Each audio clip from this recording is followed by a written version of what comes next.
이제 와서 뭘 하겠어 라는 말을 입에 달고 사는 이들이 있다. 주변을 둘러보면 퇴직 후 새로운 일에 도전하거나 창업을 준비하는 사람보다 그저 현실을 받아들이며 체념한 채 살아가는 사람이 훨씬 많다. 인생의 이막이라 불리는 은퇴 이후의 삶을 그저 남은 시간으로 여기는 이들에게는 공통된 하나의 함정이 있다. 바로 늦었다고 믿는 것이다.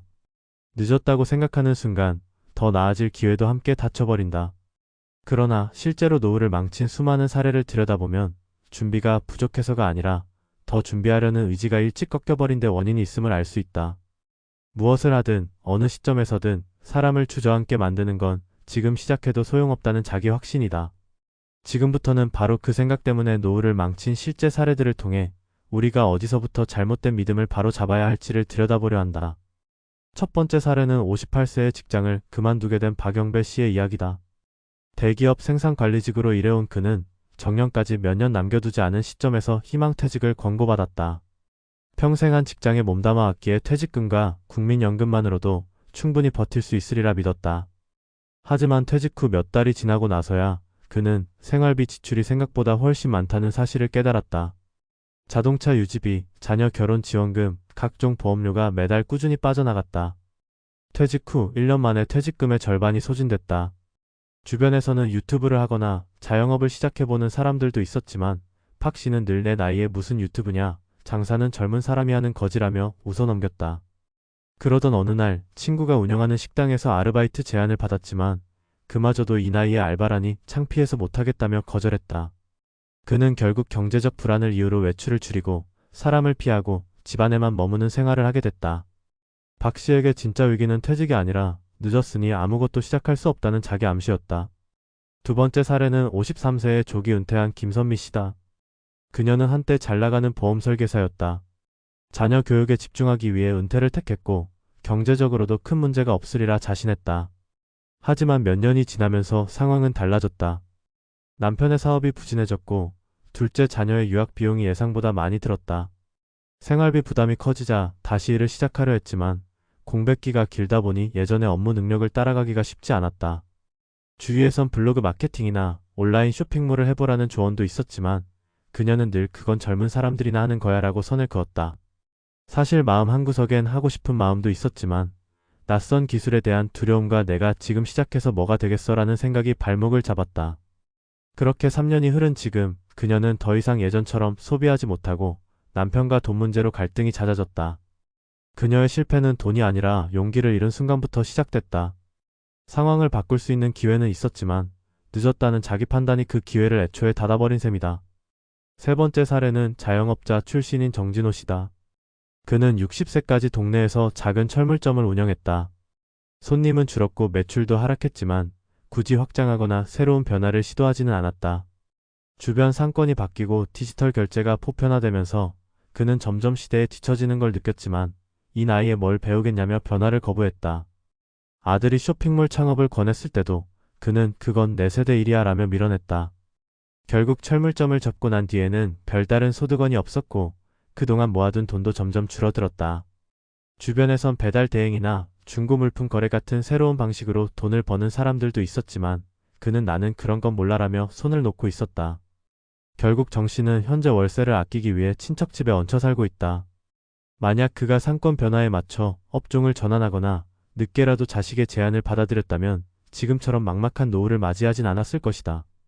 그의 패착은 기술 부족이 아니라 변화에 대한 거부감, 그리고 그것을 정당화한 지금 시작해도 늦었다는 판단이었다.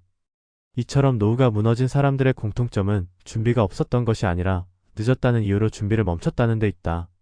준비할 수 있었던 시간도 도전할 수 있었던 기회도 있었지만 그들은 스스로에게 가능성을 닫아버렸다.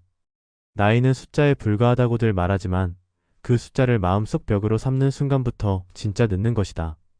결국 노후는 시간의 문제가 아니라 태도의 문제다. 지금 시작해도 늦지 않다는 믿음만 있다면 인생의 흐름은 언제든 다시 바뀔 수 있다. 우리가 놓쳐선 안 될 진실은 이것이다. 노후를 망치는 건 늦게 시작한 것이 아니라 시작조차 하지 않은 것이라는 점이다. 그러니 질문을 바꿔야 한다. 지금 시작해도 될까가 아니라 지금이라도 시작하지 않으면 안 되는 이유가 무엇인지 스스로에게 물어야 한다. 이 물음에 진지하게 답하는 사람만이 끝난 줄 알았던 인생에서 새로운 반전을 쓸 수 있다.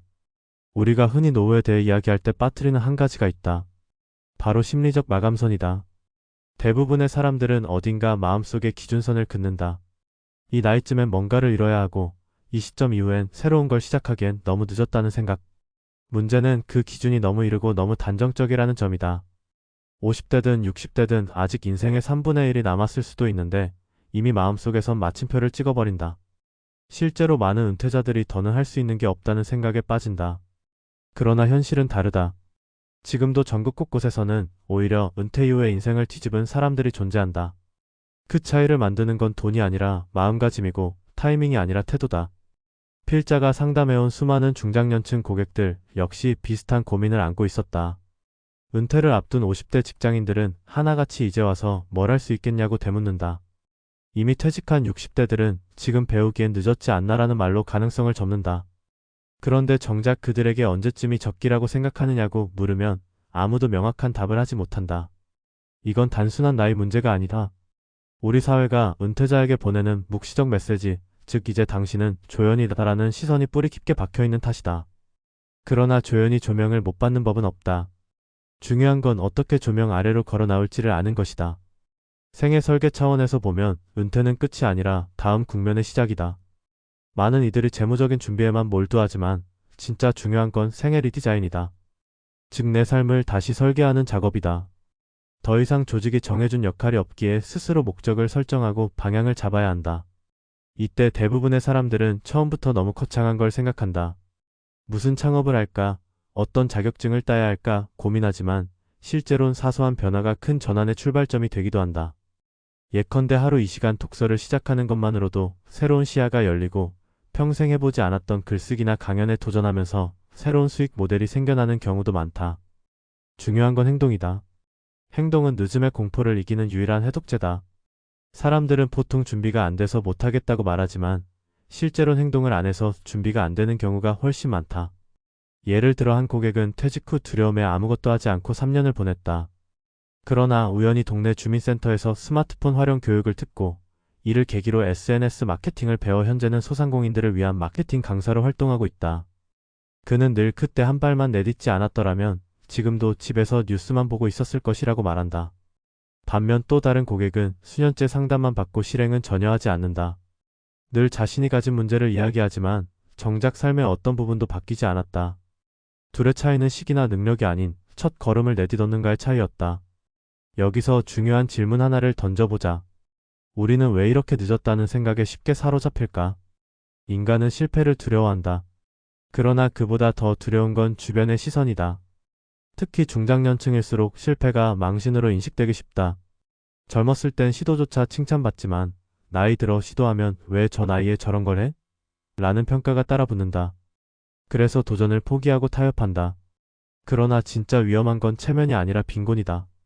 체면 때문에 아무것도 하지 않다가 소득도 자존감도 바닥을 치는 경우는 의외로 많다. 더 이상 체면을 지키기 위해 멈추는 것이 능사가 아닌 시대다. 노후는 생각보다 길다. 평균 수명이 길어지면서 은퇴 후 30년 가까운 시간이 기다리고 있다. 그런데도 많은 사람들은 퇴직과 동시에 경제활동의 시계를 멈춰버린다.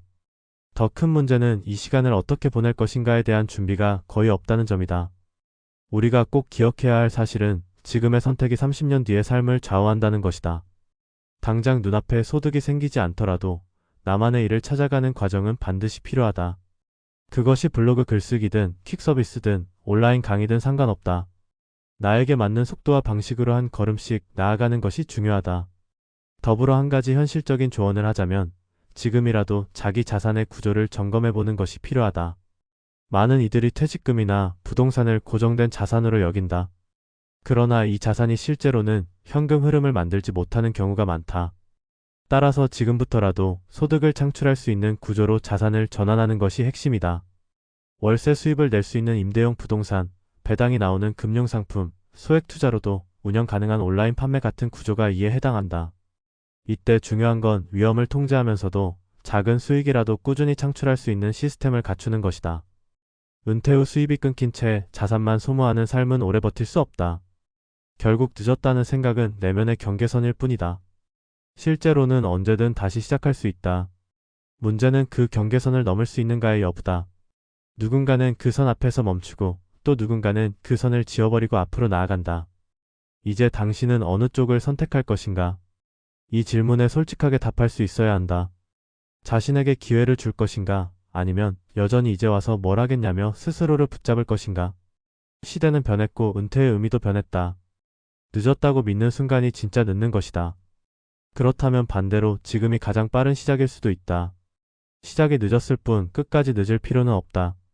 이 말의 의미를 받아들이는 사람만이 진짜 반전을 만들어낼 수 있다. 노후는 준비가 아닌 각성에서부터 다시 시작된다.